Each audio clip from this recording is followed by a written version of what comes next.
Rahul institute के YouTube channel में आपका एक बार फिर से स्वागत है। बहुत दिनों से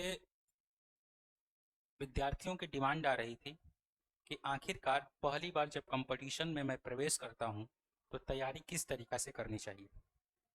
देखिए, हमारा जो सिस्टम है उसमें तो मैंने स्पष्ट रूप से बता रखा है कि तैयारी जब भी आप करने जाते हैं तो आपको एफटीटी के सिद्धांत का पालन करना चाहिए।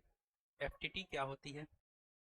एफ का मतलब होता है फाउंडेशन और टी का मतलब होता है टारगेट और फिर जो नेक्स्ट टी है मेरा, उसका मतलब होता है टेस्ट। यानी कहने का मतलब ये है कि सबसे पहले तो आपको फाउंडेशन अपना मजबूत करना चाहिए। तो जैसे ही आपका फाउंडेशन मजबूत हो जाता है उसके बाद आपकी बारी आती है टारगेट की। और जैसे ही आपका टारगेट भी आपका ठीक हो जाता है तब जाके आप टेस्ट सीरीज की ओर बढ़ जाते हैं। देखिए, जो कंपटीशन की दुनिया होती है उसमें आपको कक्षा 6 से लेकर 12 क्लास को टारगेट करके क्वेश्चन को पूछा जाता है। होता ये है कि जब विद्यार्थी 12 क्लास के बाद आते हैं कंपटीशन की तैयारी करने के लिए तो बहुत सारी कक्षाओं का, खास करके जो निचली कक्षाएं होती हैं, जितनी भी विषय वस्तुएं रखी गई हैं वे स्मृति पटल से कहीं ना कहीं दूर हो जाती है क्योंकि उनका रिवीजन होता नहीं है।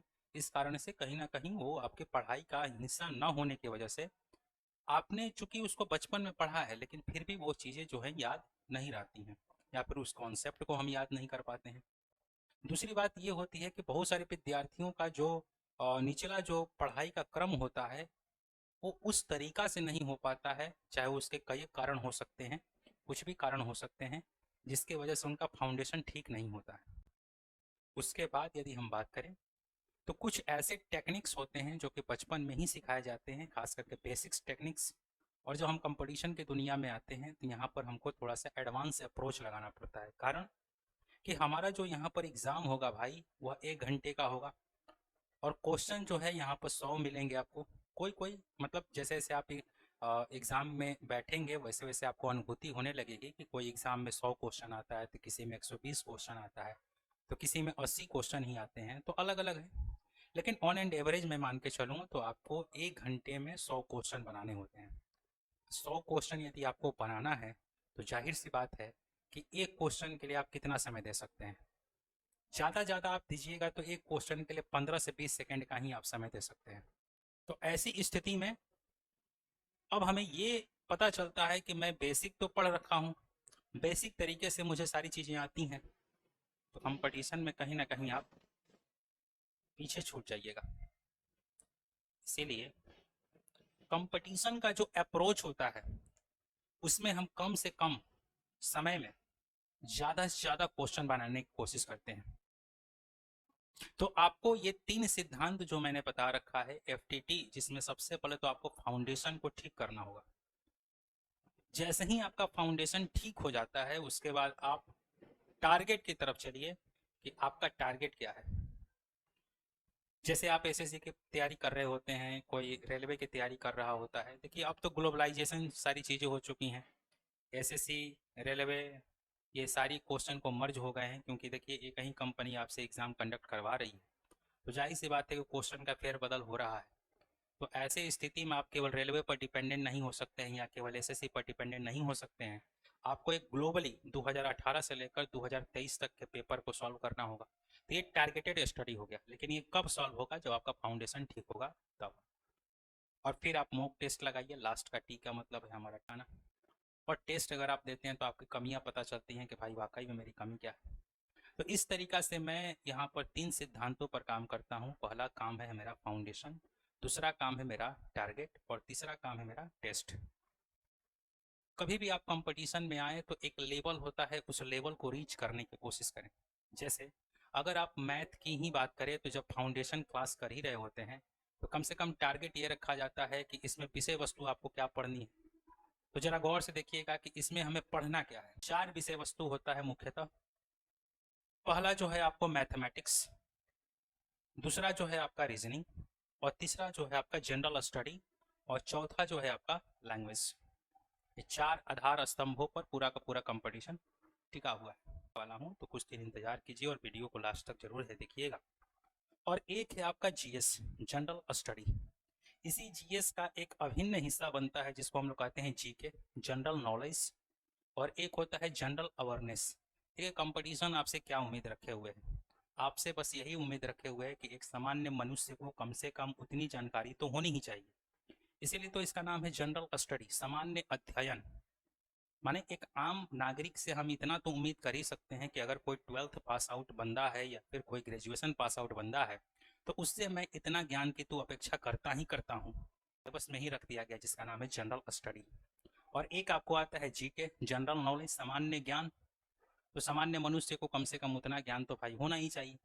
और आप अपने समाज को, अपने परिवेश को, जितनी भी घटनाएं घटित हो रही हैं आपके परिवेश में, समाज में, उसको कितना हद तक समझ रहे हैं, इसके लिए आपको चाहिए जनरल अवेयरनेस, जिसको आप बहुत सारे न्यूज़पेपर जो आते हैं या फिर जो मीडिया में डिबेट्स चलती हैं या फिर बहुत सारे संसाधनों के माध्यम से परिवेश की जो जानकारियां आपको मिल रही हैं उसके बारे में आप कितना अवेयर हैं, कितना जानकारी रखे हुए हैं, इसी का तो टेस्ट होता है आपसे। तो कोई सिलेबस जब बनाता है तो उसमें या तो जीएस का वेटेज ज़्यादा रखता है, या तो जीके का वेटेज ज़्यादा रखता है, या तो जीए जिसको मैंने करंट अफेयर या फिर उसी को मैं यहाँ पर जनरल अवेयरनेस कहूँगा, उसका वेटेज ज़्यादा रखता है। और एक आपका पेपर आता है लैंग्वेज, और लैंग्वेज में खास करके आपको हिंदी और इंग्लिश दो विषयों वस्तुओं पर आपको फोकस कराई जाती है। तो किसी किसी एग्जाम में हिंदी कंपलसरी है तो किसी एग्जाम में आपका इंग्लिश कंपलसरी है। तो कोई ऐसा भी एग्जाम आपको मिलेगा जहाँ पर लैंग्वेज होगा ही नहीं। बहुत सारे आपको एग्जाम ऐसे मिलेंगे जिसमें लैंग्वेज नहीं होंगे, लेकिन ये जो तीन चीज़ें हैं ना, ये जरूर है आपको मिलने वाली। तीन चीज़ें जरूर हैं आपको मिलने वाली। उसका सिलेबस किसी का ज़्यादा है किसी एग्ज़ाम में तो किसी में कम है, लेकिन है कहीं ना कहीं इनका वेटेज जरूर है। तो जब आप तैयारी कर रहे हो तो सबसे पहले आपके टारगेट रखना होगा कि चार आधार स्तंभों पर मैं यहाँ पर काम करने वाला हूँ। इसमें पहला है आपका मैथमेटिक्स, दूसरा है आपका रीजनिंग, तीसरा है आपका जीएस, और चौथा जो है वो है आपका लैंग्वेज। वही एफटीटी के नियम कानून से हम लोग चलेंगे। सबसे पहले फाउंडेशन में इन तमाम चीज़ों को हम पहले पकड़ बनाएंगे, और फाउंडेशन का कोर्स करने के लिए कम से कम आपको अपने जीवन का 1 से 1.5 साल देना ही चाहिए। अगर आपका फाउंडेशन मजबूत नहीं है तो, यदि आपका फाउंडेशन मजबूत है, आपको उम्मीद है कि आपका फाउंडेशन बहुत ही ज़्यादा सही है, तो आप टारगेटेड स्टडी की तरफ जा सकते हैं। लेकिन अगर आपको लगता है कि नहीं, कहीं ना कहीं कमियां रह गई हैं मुझ में, तो आप ज़रूर फाउंडेशन को करिए, जिससे कि आपको टारगेटेड स्टडी करने में काफ़ी ज़्यादा सुविधा होगी। देखिए, ये व्यक्ति व्यक्ति के ऊपर निर्भर करेगा कि किसी को फाउंडेशन की ज़रूरत है या नहीं है, लेकिन सामान्यतः सामान्य मनुष्य की हम बात कर रहे हैं, जो कि एक सामान्य औसतन विद्यार्थी है, तो उसे फाउंडेशन का कोर्स कर ही लेना चाहिए। कारण बहुत सारी चीज़ें आप वो भूल चुका है तो उसको फिर से रिकॉल हो जाएंगी, 1 साल होते होते उसको सारी चीज़ें ज्ञान में आ जाती हैं। लेकिन कभी कभी ऐसा भी होगा कि नहीं नहीं, उसको तो भाई सारी चीज़ें पहले से ही पता है, तो झूठ-मूठ का फाउंडेशन में टाइम बर्बाद करने से कोई फ़ायदा है नहीं। तो ऐसे विद्यार्थियों को वहाँ पर टारगेटेड स्टडी कर लेनी चाहिए। आइए थोड़ा सा हम सिलेबस को समझते हैं कि मैथ में, रीजनिंग में, जीएस में और लैंग्वेज पेपर में क्या पढ़ना चाहिए फाउंडेशन के कोर्स में। तो सबसे पहले मैं चलता हूँ यहाँ पर अपना पूरा होल सिलेबस पर। ये मेरा होल सिलेबस है जिसमें मैंने मैथ को, रीजनिंग को, जीएस को अलग अलग कैटेगरी में बांट रखा है, और ताकि आपको अध्ययन करने में, समझने में सुविधा हो सके। तो आइए देखते हैं सबसे पहले मैथमेटिक्स को ही। मैथमेटिक्स जब भी आप पढ़ने जाएं, आपको यहाँ पर अलग अलग कैटेगरियाँ बांटनी होती हैं। जैसे पहली कैटेगरी जो मैंने पार्ट 1 के नाम से बना रखा है, ये मेरा पूरा का पूरा नंबर सिस्टम है। पार्ट 2 जो मैं यहाँ पर लिखे हुए हूँ, इसको मैंने अर्थमेटिक का नाम दे रखा है। और पार्ट 3 जो मैंने लिखा है, इसमें मैंने 3 स्तंभों को जोड़ रखा है, जिसमें से एक है आपका डीआई, एक है आपका डीए, तो मैं यहाँ पर लिख ही देता हूँ। एक है मेरा डीआई, एक है मेरा डीए डेटा एनालिसिस, और एक है मेरा डीएस। ये 3 चीज़ें मैं पढ़ रहा हूँ। डेटा इंटरप्रिटेशन, डेटा एनालिसिस, ये तमाम चीज़ें मैंने यहाँ पर पार्ट 3 में रख रखी है। उसके बाद बात करें तो एक आपका और मैथ का ब्रांच निकलेगा, जिसको हम लोग यहाँ पर कहेंगे एडवांस।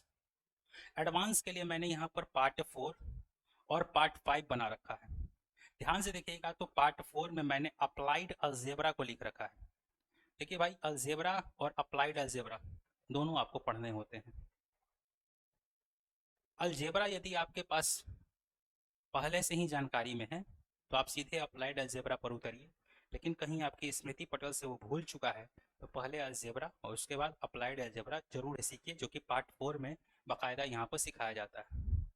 उसके बाद बाकी सारी चीज़ें जो हैं पार्ट 5 में रखी गई हैं, जो कि एडवांस का ही हिस्सा है, जैसे permutation and combination, probability, number series, progression, geometry के बहुत सारे एरियाज, क्वाड्रेंट ज्योमेट्री, उसके बाद mensuration, trigo, height and distance and miscellaneous बहुत सारी चीज़ें होती हैं जो कि मैंने यहाँ पर रख रखा है। कुछ ऐसी भी चीज़ें होती हैं जो कि डायरेक्ट एग्जाम में कभी कभार आ जाती हैं, तो कभी कभी उनका इस्तेमाल करने को, जैसे लॉगरिथम, जैसे आपका स्टैटिक्स वाला एरिया, खास करके रेलवे की परीक्षा लिखिएगा तो उसमें संभावना बनी रहती है कि स्टैटिक्स से क्वेश्चन पूछेगा ही पूछेगा। तो कुछ ऐसी चीज़ें होती हैं, कुछ ग्राफ के एरिया होते हैं, तो उनको मैं यहाँ पर मैथ में शामिल करने का प्रयास किया। उसके बाद यदि बात करें तो यहाँ पर मेरे को रीजनिंग का सिलेबस, रीजनिंग के सिलेबस को अगर देखा जाए तो 3 हिस्सों में बांट लेना चाहिए। एक का नाम रखना चाहिए भरबल, एक का नाम रखना चाहिए नन भरबल, और एक जो होना चाहिए स्टेटमेंट पर आधारित। और आजकल का जो परीक्षा चल रहा है ना, उसमें ज़्यादातर आप क्वेश्चन देखिए कि स्टेटमेंट पर आधारित पूछे जा रहे हैं। तो इसको मैंने 3 भागों में बांट रखा है।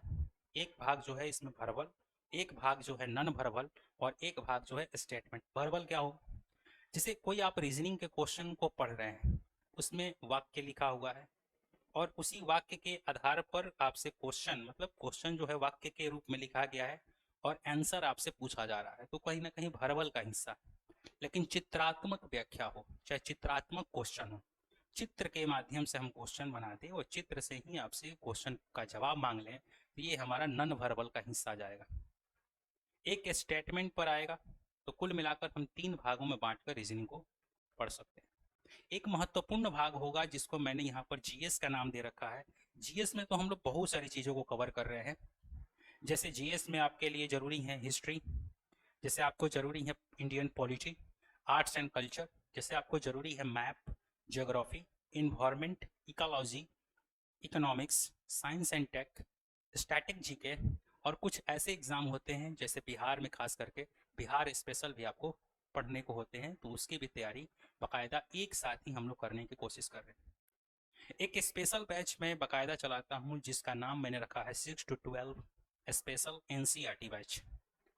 देखिए इसमें एनसीईआरटी की सारी पुस्तकें, खास करके 6 to 12 क्लास तक की एसएसटी की जितनी भी पुस्तकें हैं उसको व्याख्या सहित यहाँ पर, जो कि कंपटीशन से रिलेट कर करके हर एक चैप्टर को यहाँ पर प्रतिदिन, हर एक चैप्टर मैंने 1 से 2 दिन में मैंने टारगेट रख रखा है कि भाई जो चैप्टर है उसको ख़त्म कर दिया जाए, और व्याख्या के साथ पीछे जितने भी क्वेश्चन आ रखे हैं उसको साथ ही साथ हम लोग लेते हुए चल रहे हैं, ताकि जितने भी क्वेश्चन के पैटर्न बन रहे हैं आज के डेट में आप देखिए वो एनसीईआरटी बेस्ड ही हैं। इसीलिए जो डीप में जाके पूछ रहा है तो उसके लिए आपको ये पढ़ना नेसेसरी होता है, ज़रूरी है। बिना पढ़े आपका काम नहीं चलने वाला है। उसके बाद यदि मैं बात करूं तो मेरे यहाँ खास बात है PSIR as a optional paper. अगर किसी विद्यार्थी को PSIR, खास करके BPSC या UPSC के लिए प्रिपरेशन कर रहे हैं, या फिर नेट या GRF की तैयारी कर रहे हैं और उनको political science as a subject उन्होंने अपना रखा हुआ है, तो ऐसी स्थिति में आप यहाँ पर ज़रूर है क्लास कर सकते हैं। PSIR as a optional paper और नेट GRF के लिए मैं वहाँ पर पॉलिटिकल साइंस का बाकायदा पूरा का पूरा सिलेबस यहाँ पर डिस्कस कर रहा हूँ। तो साथ ही साथ आपको इंग्लिश और हिंदी लैंग्वेज का जो पेपर मैंने साइड में लिख रखा था उसकी भी क्लासेस चल रही हैं।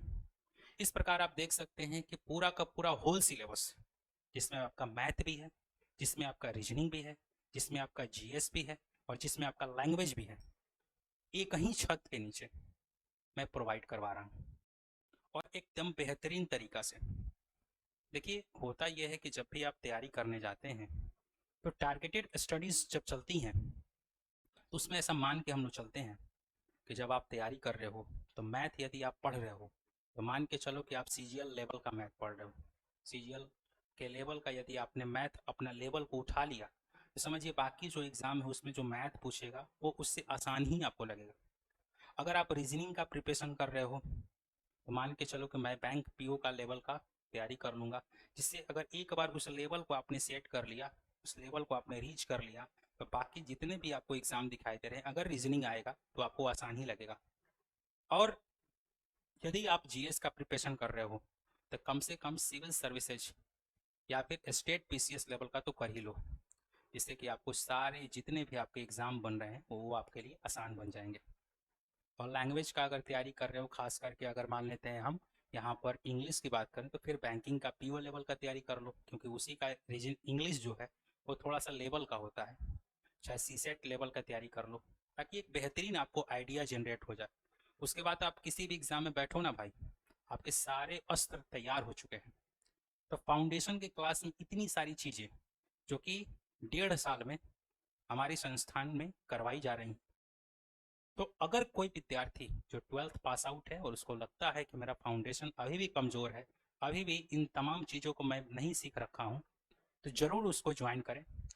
अगर जिनका ये फाउंडेशन ठीक है, वे बाकायदा टारगेटेड स्टडी की तरफ जा सकते हैं और अपना टारगेट बनाकर काम कर सकते हैं।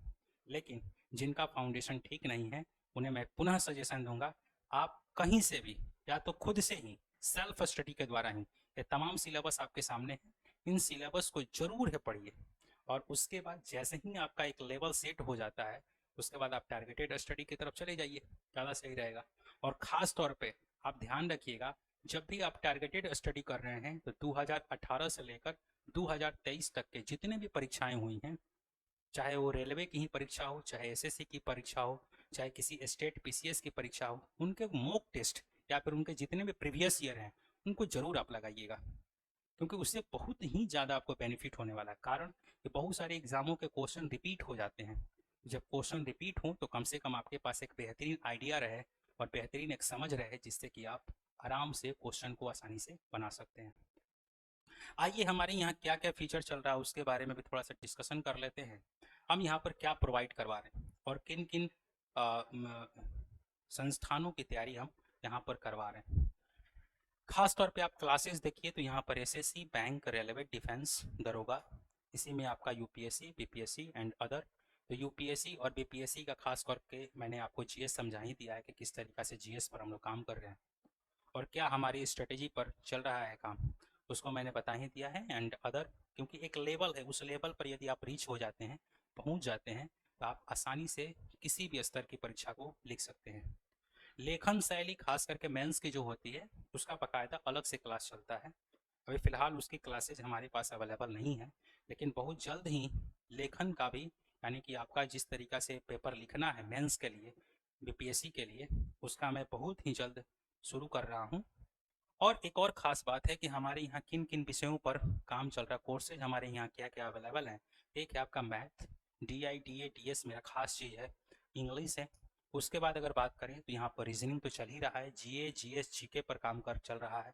साइंस एक अलग से ही कहीं कहीं पर आपको ज़रूरत है, तो उसके लिए आपको उसका भी क्लास अवेलेबल है हमारे यहाँ। टेस्ट सीरीज भी हमारे यहाँ अवेलेबल है, ऑफलाइन मोड में अवेलेबल है।